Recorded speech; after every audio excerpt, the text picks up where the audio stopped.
Hi friends, welcome back to my channel. ఈరోజు మీకు ఈ సీరియల్లో ఏం జరిగిందో తెలుసుకోవాలి అనుకుంటున్నారా? అయితే వెంటనే మనం సీరియల్లోకి వెళ్ళిపోదాం. ఇక రాజ్ అయితే కావ్యకి అబద్ధం చెప్పిన సంగతి పదే పదే కావ్యకి గుర్తొస్తుంది. వెళ్ళి డైరెక్ట్గా అడగాలి అంటే మళ్ళీ ఏం జరుగుతుందో, మళ్ళీ ఏం గొడవలు మొదలవుతాయో అని చెప్పి కావ్య తన అనుమానాలని, బాధలని తన మనసులోనే దాచిపెట్టుకుంటుంది. అసలు రాజ్ ఎందుకు ఆ అమ్మాయితో పర్సనల్గా కలవాల్సి వచ్చింది? అసలు ఆ అమ్మాయికి ఈయనకి ఉన్న సంబంధం ఏంటి? పైగా ఆ అమ్మాయితో అంత చనువుగా ఉన్నారేంటి అని చెప్పి కావ్య అయితే ఇక అవన్నీ తెలుసుకోవాలని ఇంకా తను ఆలోచించడం మొదలు పెడుతుంది. ముందు అసలు ఆ అమ్మాయి ఎవరో తెలుసుకుంటే ఈయన ఎందుకు నాకు అబద్ధం చెప్పారు అన్నది కూడా బయటికి వస్తుంది. కొంపతీసి ఆయన ఆ అమ్మాయిని ప్రేమించలేదు కదా, ప్రేమించడం వల్లే నన్ను దూరం పెట్టుంటారా అని చెప్పి కావ్య అయితే ఇలా 100 రకాలుగా ఆలోచిస్తూ ఇంకా అలానే కూర్చుని బాధపడుతూ ఉంటుంది. కింద చూస్తే అందరూ కూడా కావ్య ఇంకా కాఫీ తీసుకురాలేదే అని చెప్పి అందరూ అమ్మ కావ్య కావ్య అని పిలుస్తూ ఉంటుంది. ఇంద్రాదేవి అయితే ఇక కావ్య ఉలిక్కిపడి వస్తున్నాను అమ్మమ్మ గారు అని చెప్పి ఇక కిందకు వెళ్ళి అందరికీ కూడా కాఫీ కలిపి ఇస్తుంది. మనిషి కాఫీ ఇస్తుంది కానీ పరధ్యానంగా కనిపిస్తుంది. అమ్మ కావ్య, నిన్న రాజ్ కోసం ఆఫీస్కి భోజనం తీసుకువెళ్ళావు, అప్పటి నుంచి ఏదో పరధ్యానంగా కనిపిస్తున్నావు, ఏం జరిగిందమ్మా అని చెప్పి ఇంద్రాదేవి అయితే ఇక కావ్యని అడుగుతుంది.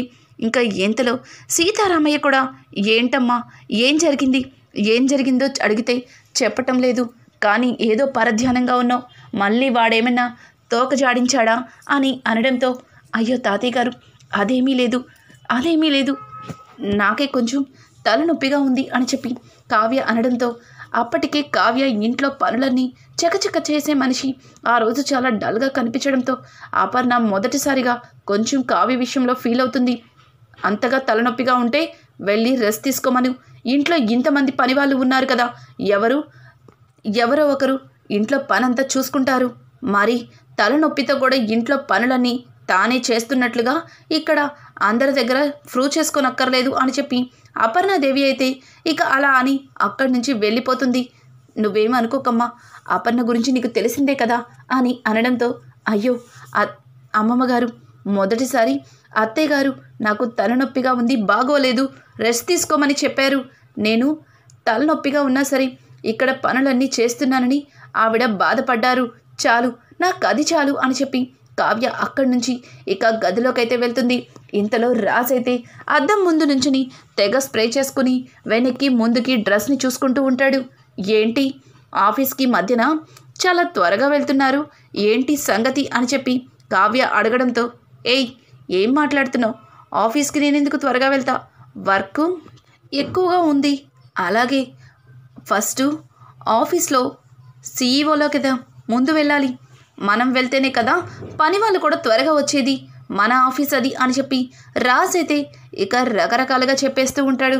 చాలా బాగా చెప్తున్నారు, ఈ మధ్యన మీరు అబద్ధాలు కూడా చెప్పడం మొదలుపెట్టారని నాకు కూడా నిన్ననే తెలిసింది అని చెప్పి కావ్య అనడంతో నేనేం అబద్ధం చెప్పాను, అసలు దేని గురించి మాట్లాడుతున్నావు, వంకరగా కాకుండా స్ట్రైట్గా మాట్లాడు అని అనడంతో మీరు ముందు స్ట్రైట్గా మాట్లాడడం నేర్చుకోండి, ఆ తర్వాత ఎదుటి వాళ్ళు మాట్లాడేది అర్థమవుతుంది అని చెప్పి కావ్య చిరాకు పడుతూ కిందకి వెళ్ళిపోతుంది. ఇదేంటిది, ఇది నిన్నటి నుంచి తేడాగా మాట్లాడుతుంది, కొంపతీసి ఇది నన్ను చూసేసిందా, లేకపోతే కావాలని నాతో ఇలా మాట్లాడుతుందా, లైట్ తీసుకోవాలే అని చెప్పి రాజ్ మళ్ళీ క్యాజువల్గా తీసుకుంటాడు. ఇంతలో శ్వేత కాల్ చేస్తుంది.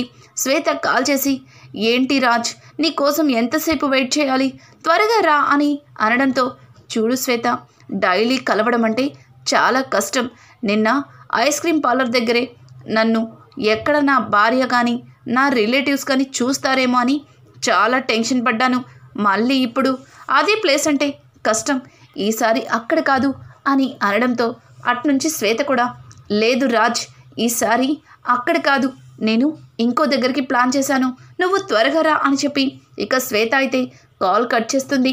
ఇదంతా కూడా బయట గుమ్మం బయట నుంచి కావ్య వినేస్తుంది. ఇక కావ్య అయితే తట్టుకోలేక లోపలికి వెళ్తుంది. ఎవరు శ్వేత అని అడగడంతో ఒక్కసారిగా రాజ్ ఉలిక్కిపడి తన చేతిలో ఉన్న ఫోన్ని కింద పడేస్తాడు. ఏంటండి అంత కంగారు పడుతున్నారు, శ్వేత ఎవరు అని జస్ట్ నార్మల్గానే అడిగాను. కానీ మీరేదో ఒక పోలీస్కి దొంగ దొరికిపోయినట్లు అంత బెదిరిపోతున్నారు అని అడగడంతో శ్వేత ఎవరు లేదు, నువ్వు నువ్వు తప్పుగా విన్నావు అని అంటూ ఉంటే, నేను జస్ట్ నార్మల్గానే అడిగాను, కానీ మీరు అంత తడబడుతున్నారు అంటే మీరేదో తప్పు చేస్తున్నారని నాకు అర్థమవుతుంది. శ్వేత ఎవరు, అసలు ఎందుకు శ్వేతని అలా పర్సనల్గా కలుస్తున్నారు? నిజం చెప్పండి. శ్వేత నిజంగా మీ స్నేహితురాలైతే ఇంటికే పిలిచి మాట్లాడవచ్చు, కానీ పర్సనల్గా తనతో సపరేట్గా వెళ్ళి కలవనవసరం లేదు. అసలు శ్వేత ఎవరో చెప్తారా లేదా అని కావ్య గట్టిగా రాజ్ని నిలదీస్తుంది. చూడు, శ్వేత నా పర్సనల్, ఇక శ్వేత గురించి మర్చిపో అని రాజ్ కావ్యకి మళ్ళీ ప్రశ్న వేయకుండా సమాధానం చెప్తాడు. ఓ, శ్వేతని పర్సనలా, మరి నేనేంటి అని అడగడంతో సాటి మనిషి అని రాజ్ అయితే చాలా క్యాజువల్గా చెప్తాడు. ఏంటి, నేను మీకు సాటి మనిషినా? మరి దీనికి సమాధానం చెప్పండి అని తన మెడలో మంగళసూత్రాన్ని చూపిస్తుంది. చెప్పాను కదా, అది నేను ఇంట్లో వాళ్ళ కోసమే నీ మెడలో కట్టాను, కానీ నువ్వు దాన్ని నేను ప్రేమగా కట్టాను అని మాత్రం ఎన్నటూ అనుకోకు అని అనడంతో, ఏవండి మీరు మరచిపోయినా నేను మీ భార్యనండి, మీ దుగ్గిరాల కుటుంబానికి కోడలనండి అని అంటూ ఉంటే, అది నువ్వు అనుకుంటే సరిపోదు, నేను కూడా అనుకోవాలి కదా. నువ్వు ఎప్పటికీ ఈ రాజ్కి భార్య కాలేవు, అర్థమవుతుందా?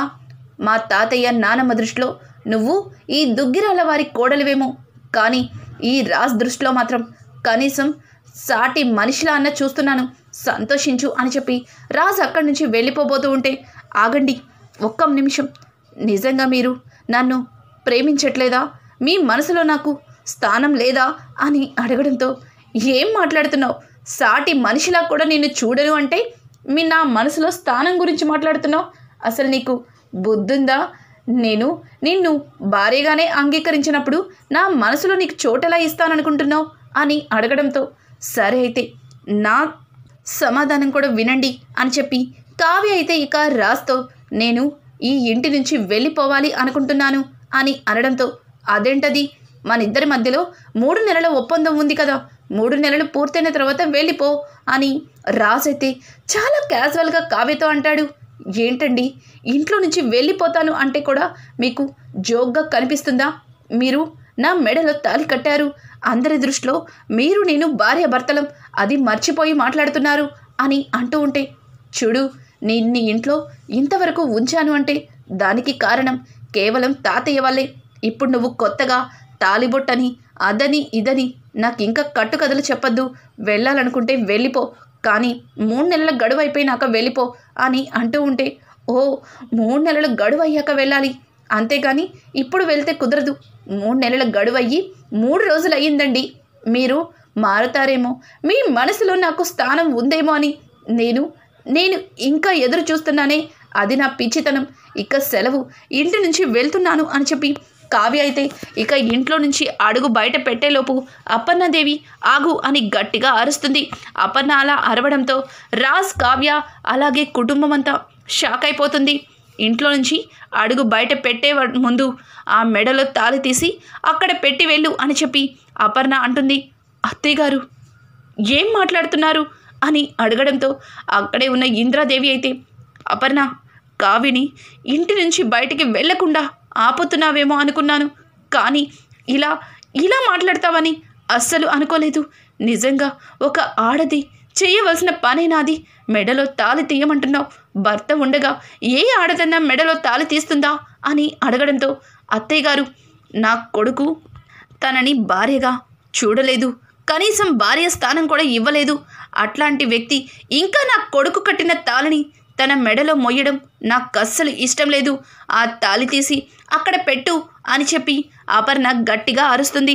అలా అపర్ణ అరవడంతో కావ్య అయితే, అత్తయ్య ఏం మాట్లాడుతున్నారు, మెడలో తాళి ఎలా తీస్తాను, ఆయన మనసులో నేను లేను, కానీ నా మనసులో ఆయన పదిలంగానే ఉన్నారు, ఎప్పటికీ ఆయన నన్ను భార్యగా అంగీకరించకపోయినా జీవితాంతం నేను ఆయన నా భర్తగానే స్వీకరించి ఆయన జ్ఞాపకాలతోనే బ్రతికేస్తాను. అంతవరకు కూడా నన్ను నన్ను ఈ తాళిని తీయమని చెప్పకండి ప్లీజ్ అని కావ్య అయితే ఇక అపర్ణని బ్రతిమలాడుతూ ఉంటుంది. రాజ్, ఈ అమ్మాయి మాటలతో చెప్తే వినేలా లేదు, నువ్వే వెళ్ళి కావ్య మెడలో తాళి తీసేయి అని చెప్పడంతో ఇక రాజ్ అయితే ముందుకు వెళ్తాడు. కావ్య రాజ్ వైపు చాలా కోపంగా చూస్తుంది. రాజ్ ఒక అడుగు మళ్ళీ వెనక్కి వేస్తాడు. ఏంట్రా, మెడలో తాళి తీయమంటే మళ్ళీ వెనక్కొస్తున్నావు అని అపర్ణ అడగడంతో అది మమ్మీ, పోనీలే మమ్మీ, తాళిబొట్టే కదా, వదిలేద్దాం అని రాజ్ చాలా క్యాజువల్గా మాట్లాడితే అపర్ణకి విపరీతమైన కోపం వస్తుంది. మొదటిసారిగా అపర్ణ రాజ్ చెంప పగల కొడుతుంది.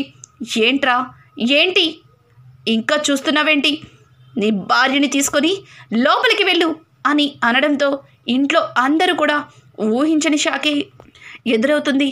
మమ్మీ అని అంటుంటే షటప్ రాజ్, నా పెంపకం ఇలా ఉంటుందని, నువ్వు ఇలా మారతావని అస్సలు ఊహించలేదు. తను నిన్ను ఎంత ప్రాణంగా ప్రేమిస్తుందో నీకు ఇంకా అర్థం కావటం లేదేంటి? ఇంకా తనని బాధ పెట్టడం నీకు సవ్యం కాదు. ఇన్ని రోజులు కూడా నా కొడుకు ప్రేమించిన వ్యక్తి తన భార్యగా వచ్చింది అని చెప్పి చాలా బాధపడ్డాను. ఒక అమ్మాయిని ప్రేమించాను అని చెప్తే గుడ్డిగా నమ్మి ఆ అమ్మాయి పెళ్లి సంబంధాలు మాట్లాడడానికి వెళ్తే చివరికి ఆ అమ్మాయి పీటల మీద నుంచి లేచి వెళ్ళిపోయింది. ఇంటి పరువు కోసం పీటల మీద కూర్చుని నీతో తల వంచి తాళి కట్టించుకుంది. అలాగే ఈ కుటుంబ గౌరవం కోసం, ఈ కుటుంబ మర్యాదల కోసం ఎంతో పాటుపడింది. చివరికి నువ్వు వేరే అమ్మాయితో మాట్లాడుతున్నావన్న నిజాన్ని తెలిసిన తరువాత కూడా ఎవ్వరికీ నిజం చెప్పలేక నీ మనసులో తనకి స్థానం లేదు అన్న ఒక్క చిన్న విషయంతో ఇంట్లో నుంచి అడుగు బయట పెడుతుంది. ఇంకా ఏం కావాలరా? ఒక ఆడపిల్లకి ఉండవలసిన లక్షణాల కంటే ఎక్కువే ఉన్నాయి ఈ కావ్యలో.